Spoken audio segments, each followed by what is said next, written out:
This is a Fox News alert. The Trump administration just announced the winners of the hotly anticipated fake news awards.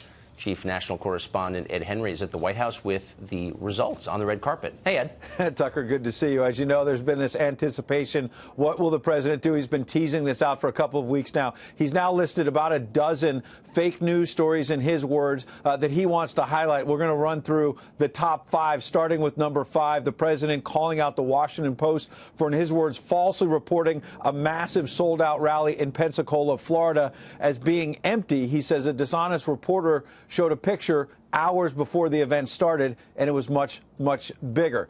Number 4, Time magazine falsely reporting that the president removed a bust of Dr. Martin Luther King Jr. from the Oval Office. Remember, this was something that Time reported literally day 1, day 2 of this administration. It was a fake story. Number 3, CNN, in the words of the president, falsely reporting that candidate Donald Trump and his son Donald Trump Jr. had access to hacked documents from WikiLeaks before the public did.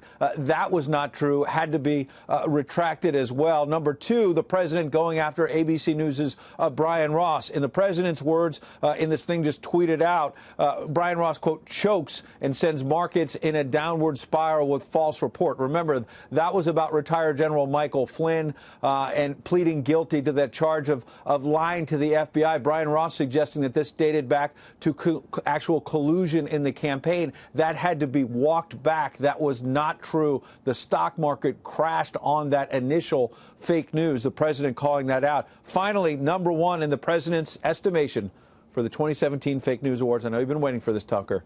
The New York Times' Paul Krugman, the columnist, claiming on the day of the president's historic landslide victory, in the president's words, the economy would never recover. As you can see from the market activity today, announcements like Apple saying they're pouring a lot more money into this economy, bringing repatriated money back into the United States. That is something that the White House is crowing about tonight, Tucker. Paul Krugman. Unbelievable. Ed, thank you. Good to see you. Great to see you.